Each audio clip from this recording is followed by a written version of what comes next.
આદમી party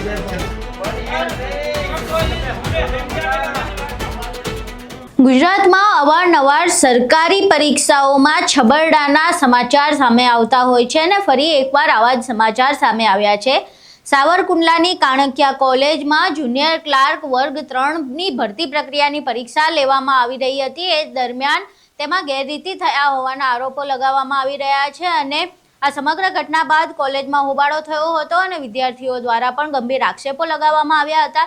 શું છે સમગ્ર ઘટના, તમામ વિશે વિગતવાર ચર્ચા કરીશું। નમસ્કાર, તમે જોઈ રહ્યા છો ચક્રવાત ન્યૂઝ, હું આપની સાથે હેમંત।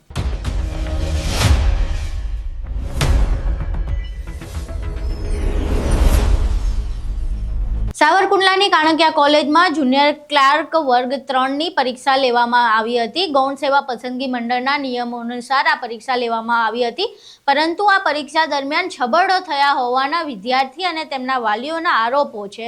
એવું કહેવામાં આવી રહ્યું છે કે જુનિયર ક્લાર્ક વર્ગ 3ની જે ભરતી પ્રક્રિયાની પરીક્ષા લેવામાં આવી હતી, આ કોલેજમાં બારકોડ સ્ટીકર લગાયા વગર પેપર લેવામાં આવ્યું હતું, એવા વિદ્યાર્થીઓ દ્વારા આરોપ લગાવવામાં આવી રહ્યા છે। આ સિવાય એવા પણ આરોપો લગાવવામાં આવી રહ્યા છે કે જવાબ વહીમાં વ્હાઇટનર મારવામાં આવી રહ્યું હતું ને તેમાં સુધારો કરવામાં આવ્યો હતો, જેને લઈને ત્યાં જે કોલેજ છે ત્યાં હોબાળો થયો હતો। વાલીઓ અને વિદ્યાર્થીઓ ટ્રસ્ટીઓ સાથે હોબાળો કરતા જોવા મળ્યા હતા।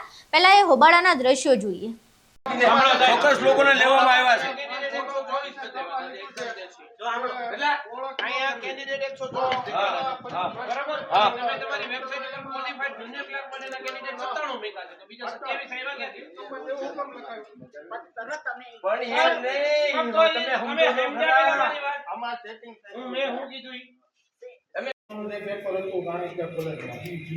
એમાં ગેરરીતિ થઈ છે।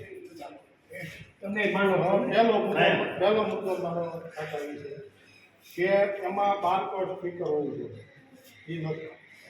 બીજું કે એમાં નામ હુકમ લખાવવું, પાછા એની માટે વ્હાઇટનર હુકમ ભરાવવું સ્ટીકર બરાબર આપી દો। એક મુદ્દો તમે આપ એ સારું રહે ને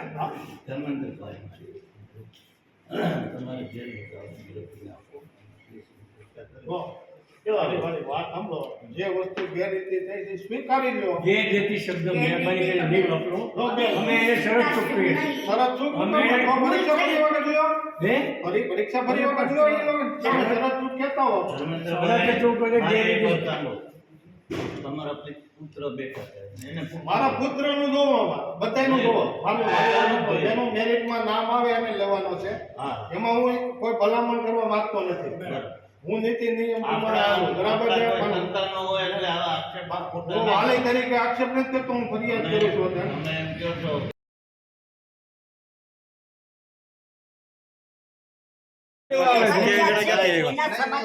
તમારો સમય નો બગડે। મારું નામ જગદીશભાઈ ઠાકોર, આમ આદમી પાર્ટી છે। અહીં તમે દ્રશ્યો જોયા જેમાં જે સરકારી પરીક્ષા છે તેમાં ભરતી પ્રક્રિયામાં છબરડાને લઈને વિદ્યાર્થીઓ રોષે ભરાયા છે અને કોલેજના સંચાલકો અને ટ્રસ્ટીઓ સાથે બબાલ કરતા જોવા મળી રહ્યા છે, ઝઘડો કરતા જોવા મળી રહ્યા છે। એવામાં હવે વિદ્યાર્થીઓનો આરોપ શું છે એ સાંભળીએ કે હકીકતમાં આ સમગ્ર પરીક્ષામાં છબરડો શું થયો હતો અને કેવા પ્રકારની ગેરરીતિ આચરવામાં આવી હતી। પેપર દેવા ગયો તો આખું આ મામલો શું છે ગૌણ સેવા પસંદગી મંડળની આ પરીક્ષામાં આજે સાવરકુંડલા કાણકિયા કોલેજમાં સવારે જુનિયર ક્લાર્કની વર્ગ 3ની પરીક્ષા હતી। એ પરીક્ષાની અંદર ગૌણ સેવા પસંદગી મંડળે પેપર કાઢ્યા। આજે એ પરીક્ષાના પેપરની અંદર આ લોકોને સ્ટીકર મારેલા હોય છે, બારકોડ સ્ટીકર, એ સ્ટીકર નહોતા ને જે ઉમેદવારોના નામ લખાવ્યા હતા અને ઉમેદવારોની અટક અને સીટ નંબર લખાવ્યા, એની ઉપર વ્હાઇટર મરાવરાવ્યા, પાછા અમુકમાં સફેદ પટ્ટી મરાવી, એમાં નામ દેખાતા હતા બરાબર। નો એના ઓલા થંપ નહોતા લીધા વિદ્યાર્થીઓના ઉમેદવારોના બરાબર। અને આ પરીક્ષામાં જે ગેરરીતિ થઈ છે, ગામમાં મને એવું જાણવા મળ્યું છે કે એક દીકરીનું નામ ફાઇનલ છે બરાબર, એ લોકો એવું કહેવા માગે છે। એટલે ગેરરીતિ છે। કોઈને ટ્રસ્ટીઓ હારે મેં વાત કરી, ટ્રસ્ટીઓ થોથરાતા હતા વાત કરવામાં, ટ્રસ્ટીઓ પછી ફોન બંધ કરી દીધા। છેલ્લે મને એવું કીધું કે હું તમારી યારે સાંજે વાત કરીશ, પછી મારી યારે કોઈ વાત નથી કરી। આ પરીક્ષામાં ગેરરીતિ થઈ છે, પરીક્ષા ફરીવાર લેવાવી જોવે, ઉમેદવારોને પૈસા પાછા મળવા જોવે, સીસીટીવી કેમેરા જોવે, મને શરમ આવે છે. હું ભારતીય જનતા પાર્ટીનો કોર્પોરેટર છું અને આ મારે સરકારને મારે વિનંતી કરું છું કે આવા ગેરરીતિ કરવા વાળાને જેલના સળિયામાં નાખો. હું ભારતીય જનતા પાર્ટીનો કોર્પોરેટર ચૂંટાયેલો કોર્પોરેટર છું. જો આ લોકો ગેરરીતિ કરતા હોય એની તપાસ થવી જોવે અને એને જેલની અંદર નાખો. અને જે વિદ્યાર્થીઓ જે ઉમેદવારો હાચા છે એને મેરિટ પ્રમાણે એને નોકરી મળવી જોવે. બરાબર. આ ખોટું જે કરે છે આનું બધું બંધ કરાવવાનો સરકારને મારી વિનંતી છે. મને શરમ આવે છે. હું ભારતીય જનતા પાર્ટીનો કોર્પોરેટર છે ને મારે આ નિવેદન આપવું પડે છે. તમે અહીંયા ભાવનગરથી પરીક્ષા દેવા આવ્યા છો, શું આમાં બાર કોડેડ નહોતું? શું આખો મામલો શું છે? મારું નામ હિરેન ભરતભાઈ હરસોરા છે. હું ભાવનગરથી આવી રહ્યો છું. અહીંયા એક્ઝામ દેવા આવેલું છું. આજે જુનિયર ક્લાર્કની એક્ઝામ છે. તો અહીંયા જે સાવરકુંડલામાં વીડી ખેલાણી કોલેજમાં અહીંયા બાર એમણે લોકોએ બોર્ડ પર જે વિદ્યાર્થીઓનું લિસ્ટ લખેલું છે કે કેટલા કેન્ડિડેટ આવવાના છે, એમાં એમણે 101 થી લઈને 124 જણા આપેલા છે. એટલે 224 જણા, મીન્સ કે ટોટલ 124 જણા થયા છે. અને એમની જ વેબસાઇટ ઉપરથી મેં ક્વોલિફાઈડ કેન્ડિડેટનું લિસ્ટ ડાઉનલોડ કરેલું છે. એમાં ફક્ત 97 જણા જ છે. તો 27 જણા વૈધા ક્યાંથી? મારો પ્રશ્ન એ છે. બીજો શું પ્રશ્ન? બારકોડનો એવું કઈ? બારકોડનો એ સાંભળ્યું છે, એ મને ખબર નથી સવારની, કે સવારે જે એક્ઝામ હતી ત્યાં વ્હાઇટનરનો યુઝ કર્યો છે. વ્હાઇટનરનો યુઝ એકેય ગવર્મેન્ટ એક્ઝામમાં કોઈ નથી કરવા દેતું. તમે કરો તો પણ તમે ડિસ્કોલિફાઈડ થાવ છો. એટલે એમાં સમજાતું નથી શું હોય. ભ્રષ્ટાચાર ગેરરીતિ હોય. હા, એવું લાગે છે. આ ભ્રષ્ટાચાર ગેરરીતિ અને ખોટું યુવાઓને હેરાન કરવાનું છે. આ પૈસા ભરી સમય બગાડવાનો. પૈસા 500 રૂપિયા ડિમાન્ડ રાખે. કુલ કેટલા પૈસા થયા? બોલ, ત્રણેય એક્ઝામ ના થઈને 1500 રૂપિયા. એ હું ઓબીસી માં છું એટલે ઓપન વાળાને વધારે છે. જો તમે આજે પણ પરીક્ષા દેવા સવારે ગયા હતા ત્યારે શું થયું ને અત્યારે પેપર છે શું કહેશો? સવારની એક્ઝામમાં મારું નામ કાબરિયા મૌલિક અતુલભાઈ છે અને સિનિયર ક્લાર્કની જુનિયર ક્લાર્કની આ લોકો એક્ઝામને આયા મહિલા કોલેજમાં 3 જગ્યા છે અને કાણકિયા કોલેજમાં 1 જગ્યા માટેની એક્ઝામ હતી. તો પેલા તો એની જવાબવહી એકદમ સાદી, હાવ ઝેરોક્સ પેપર ઉપર જ સાદી હતી અને એમાં કોઈ બારકોડેડ ઓલી કોઈ વિગત આપણે ડિજિટલ એવી કઈ હતી નહીં. અને એ લોકોએ નામાંકન ભરાયું હતું. બાદમાં એ લોકો પાછા સુપરવિઝનમાં રહેલા લોકોએ એને વ્હાઇટનરનો ઉપયોગ કરીને નામાંકન ચેકાવ્યું હતું. અને ઘણા ખરા પ્રશ્નો એવા હતા કે એના કાંઈ રિયલ એમાં જવાબ ઓપ્શનમાં હતા જ નહીં. તો એ લોકો કે એના જવાબ કે એમાં આવે જ છે કે તમારે મગજથી વિચારવાની જરૂર છે. એવા અમને પ્રશ્નો ઊભા થયા હતા. અને આજે એક્ઝામ છે અને કાલે રવિવારે પણ એક્ઝામ છે. તો રવિવારે પાછી ગુજરાત સરકારની જુદી જુદી ઘણી એક્ઝામો છે અને કેન્દ્ર સરકારની છે. તો આમાં કેન્ડિડેટોએ 3-4 એક્ઝામમાં જુદી જુદી રીતે એપ્લાય કર્યું હોય તો આ એક્ઝામમાં સંકલન વાળાને તો એ વિચાર કરવો પડે ને કે કેન્ડિડેટોને કે બધે તો એક સાથે, હવે એકનું સેન્ટર આવ્યું હોય ગાંધીનગર આવ્યું તો બીજાનું ભાવનગર આવ્યું તો એકનું સાવરકુંડલા, કે એક દિવસમાં 4 જગ્યાએ તો એક્ઝામ દેવા કોઈ કેન્ડિડેટ પોગી તો શકે એવું શક્ય નથી. તમારું શું કેવું આમાં શું થયું હોય? આમાં 100% વહીવટથી જ આ બધું પૈસાના લાખો રૂપિયાના ભ્રષ્ટાચાર સાથે આમાં વહીવટી કોઈ નક્કી કરેલા જ હશે ઉમેદવાર, એ ફાઇનલ જ છે. આ તો બધે ખાલી અટાણે બધા ઉમેદવારોને દોડાવે છે કાળા તડકાના. બાકી તો બીજું તો આમાં મને તો કોઈ વસ્તુ લાગતી. બારકોડેડ સ્ટીકર વાળી આખી હોવી જોઈએ એની OMR શીટ. તો આ OMR શીટ ખાલી સ્થાનિક પ્રિન્ટરમાં જ ઝેરોક્સ કરીને સાદે એમનું આપી દીધેલી. અને પ્રશ્ન પેપરનું બંચ આવે એમાં સ્ટુડન્ટોની સાક્ષીની સહી લેવાની આવે. તો એ કાંઈ સહી બહી લીધા વગરનું ડાયરેક્ટ ખોલીને સુપરવાઇઝરોએ ડાયરેક્ટ જ ફાળવી દીધા સ્ટુડન્ટોને. અહીં તમે વિદ્યાર્થીઓનો આરોપ સાંભળ્યો, જેમાં તેઓ આરોપ લગાવી રહ્યા છે કે જે જુનિયર ક્લાર્ક વર્ગ 3ની ભરતી પ્રક્રિયા હતી, ગૌણ સેવા પસંદગી મંડળના નિયમો અનુસાર લેવાતી પ્રક્રિયામાં છબરડો થયો છે. આ કોલેજમાં બારકોડ સ્ટીકર વગર જ પેપર લઈ લેવામાં આવ્યા છે. હવે સમગ્ર મામલે કોલેજ સંચાલકોએ પણ પોતાની સ્પષ્ટતા આપી છે. એમણે સ્પષ્ટીકરણ કરતા શું કહ્યું છે એકવાર સાંભળીએ. આજે જે આક્ષેપો કર્યા છે શું છે? તમને શહેરમાંથી મળેલી માહિતીમાં થોડીક ઉણપ છે.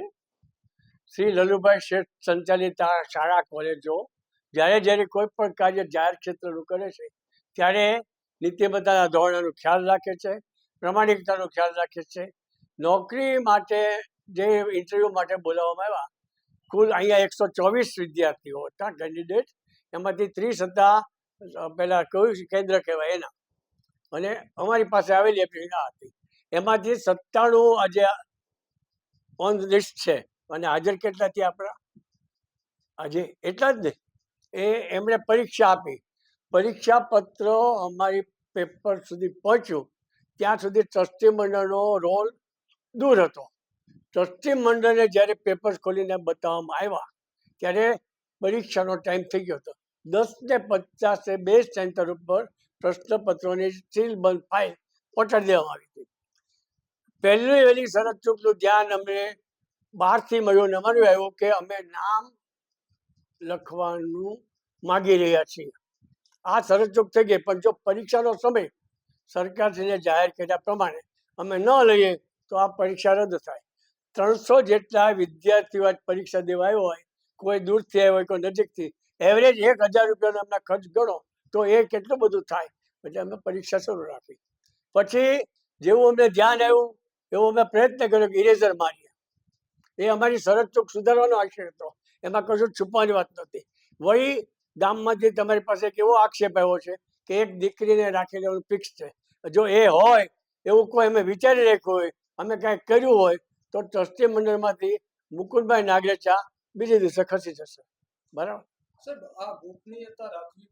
એ એગ્રી. અમે અમારા તજજ્ઞો છેલ્લા 20 દિવસથી આ 4-5 મિટિંગો પછી આટલું કરી શક્યા, એમાં પણ શરત ચૂક થઈ. સરકારની આ વ્યવસ્થામાં ટ્રસ્ટી મંડળનો આવો અનુભવ જરાય નહોતો, પણ જે નિષ્ણાત કે એક્સપર્ટોએ એમને સલાહ આપી એ પ્રમાણે કર્યું. અમે ચોક્કસ કબૂલ કરીએ કે અમે ફોર્મ જોતા ભૂલી ગયા છીએ જવાબ માટેનો, અને એને કારણે આ શરત ચૂક થઈ છે. આ મારી ખુલાસો છે. ગઢિયા સાહેબ કરીને અમારા જે સરકારી અધિકારી છે તેઓ પણ હાજર છે, તેઓ પણ અહીંયા બેઠા છે. અહીંયા અમારું એમને ધ્યાન દોર્યું હતું. આપ એમને પણ આ બાબતમાં પૂછી શકો છો.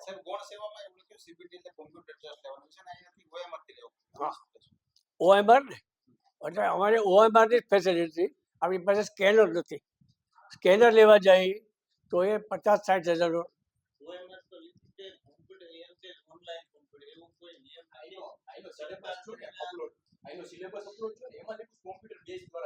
અનિલભાઈ,